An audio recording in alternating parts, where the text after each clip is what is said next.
নির্বাচন নিয়ে নানান ধরনের নাটকীয় ঘটনা ঘটবে, সে কথা আমরা সবাই জানি।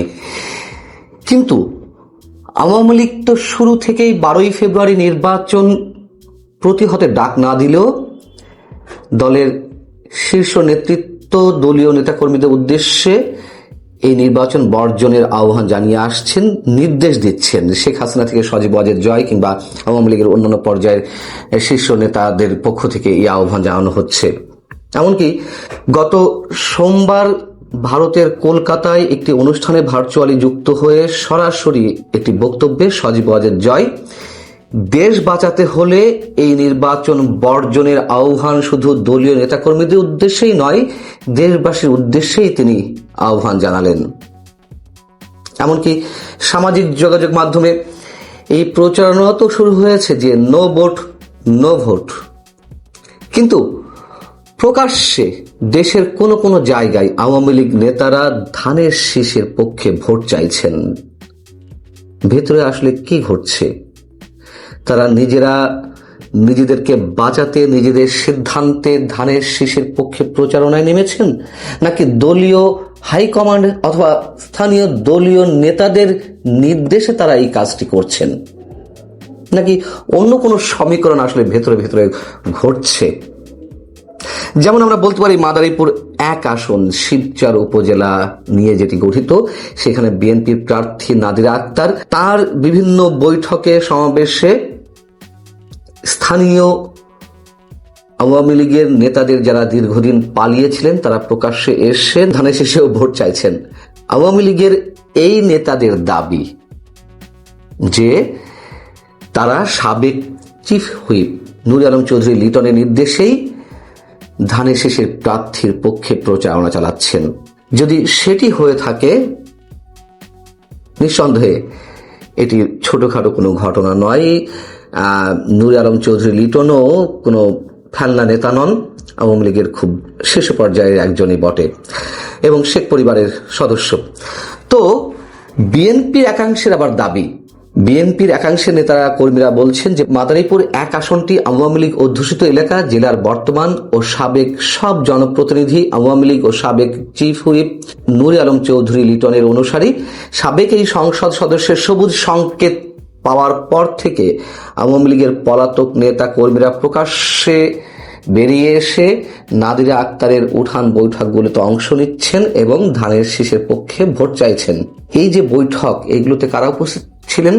যেমন মঙ্গলবারই এই ধরনের বৈঠকে উপস্থিত ছিলেন উপজেলা আওয়ামী লীগের সাবেক সভাপতি থেকে শুরু করে যুবলীগ এবং স্থানীয় জনপ্রতিনিধি অর্থাৎ সাবেক চেয়ারম্যানদের অনেকেই সেই বৈঠকে উপস্থিত ছিলেন।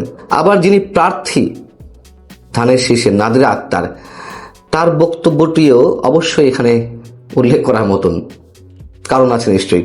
আওয়ামী লীগের ভোট নিয়ে দুই দলের মধ্যে যে টানাটানি এবং এনসিপির পক্ষ থেকেও এই ধরনের আহ্বান জানানো হয়েছে যে আমরা সবাই জানি, সেই কথাই নাদিরা আক্তার বলছেন। এদিকে নতুন একটি জরিপ বেরিয়েছে, সেই জরিপে দেখা যাচ্ছে যে আওয়ামী লীগ সমর্থকদের 48% পছন্দ করছেন বিএনপিকে আর 37.4% পছন্দ করছেন জামায়াতে ইসলামীকে। যদিও নানান ধরনের জরিপ নিয়ে নানান ধরনের প্রশ্ন আছে, এই জরিপটি যৌথভাবে পরিচালনা করেছে Communication and Research Foundation CRF এবং Bangladesh Election and Public Opinion studies.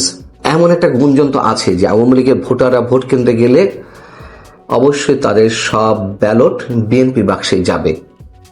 আবার আওয়ামী লীগের নেতাদের মধ্য থেকেই এরকম অভিযোগ তো আছে যে 2024-এর 5 আগস্টের পর থেকে আওয়ামী লীগ, যুবলীগ, ছাত্রলীগ, কৃষক লীগ, শ্রমিক লীগ অর্থাৎ আওয়ামী লীগ এবং এর সহযোগী সংগঠনগুলো রয়েছে, তাদের নেতাকর্মীদের উপর স্টিম রোলার চালিয়েছে, মব সন্ত্রাস চালিয়েছে বিএনপি নেতাকর্মীরাই বেশি।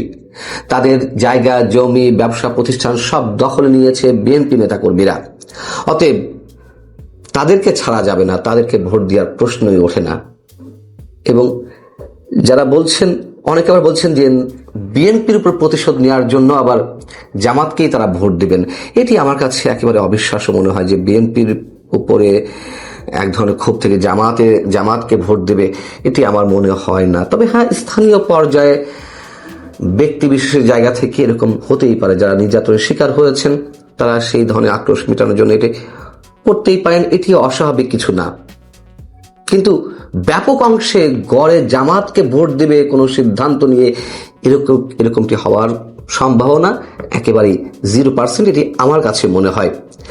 এখন আরো একটি সিমটম আমরা একটু হাজির করতে পারি সমীকরণ মেলানোর জন্য, যে আওয়ামী লীগ সভানেত্রী শেখ হাসিনা থেকে শুরু করে সজীব ওয়াজেদ জয় এবং তারেক রহমান সাম্প্রতিক সময়ে বিভিন্ন গণমাধ্যমে যেই সাক্ষাৎকারগুলো দিয়েছেন বা বিভিন্ন বক্তব্যে তারা যে কথাগুলো বলছেন, সেখানে আমরা দেখতে পাচ্ছি যে এক দল আর এক দলের প্রতি বেশ খানিকটা নমনীয়, তেমন কোনো আক্রমণাত্মক ভঙ্গিতে তেমন কিছু বলছে না, শুধুমাত্র বিরোধিতার জায়গা থেকে, যতটুকু না বললেই নয়, একেবারে না বললে মানুষের মধ্যে সন্দেহের সৃষ্টি হতে পারে, ঠিক সেই কথাগুলোই বলা হচ্ছে।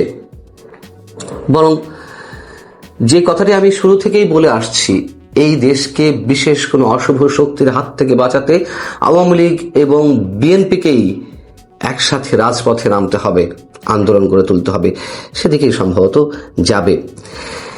তো এই সব জায়গা থেকে কি সত্যি গোপন কোনো সিদ্ধান্ত নেওয়া হয়েছে আওয়ামী লীগের একেবারে ভেতর থেকে? যেমন আরেকটি সমীকরণ দিই, শেখ হাসিনা এরই মধ্যে একটি সাক্ষাৎকারে বলেছেন যে তিনি আশা করছেন বিএনপি ক্ষমতায় এলে আওয়ামী লীগের উপর থেকে নিষেধাজ্ঞা তুলে নেওয়া হবে। এমন যখন আশাবাদ, তখন তো যদি দলীয়ভাবে এমন কোনো সিদ্ধান্ত নেওয়া হয় যে না, নির্বাচনে যাবে, ভোট কেন্দ্রে যাবে আওয়ামী লীগের ভোটাররা এবং বিএনপির পক্ষে সিল মারবে, এবং একই সঙ্গে আরো যে হিসেবটি, তা হচ্ছে গণভোট নিয়ে যে প্রচারণা চালানো হচ্ছে সরকারের পক্ষ থেকে এবং বিশেষ বিশেষ শক্তির পক্ষ থেকে, সেই গণভোটে নাতেই সিল মারা হবে। যদিও আমি বলার চেষ্টা করেছি যে আওয়ামী লীগের ভোটাররা এটি মনে করে শুধুমাত্র নাতে সিল মারার জন্য যদি ভোট কেন্দ্রে যায়, সেক্ষেত্রে সরকারের পক্ষে একটি সুবিধা হবে, কাস্টিংটা বেশি দেখানোর সুযোগ পাওয়া যাবে এবং নির্বাচনের এক ধরনের বৈধতা পুরোপুরি ইউনিট সরকার পাবে। তো যদি সত্যি জামাতকে রুখতে এবং না ভোটে সিল দেওয়ার একটা মানসিকতা থেকে দলীয়ভাবে এই সিদ্ধান্ত নেওয়া হয়, এতে অবাক হওয়ার কিছু থাকবে না। রাজনীতিতে শেষ বলে কিছু নেই, তারপরেও এটাই বোধহয় শেষ নয়, আরো খেলা সামনে আছে, এটুকু বলা যায়।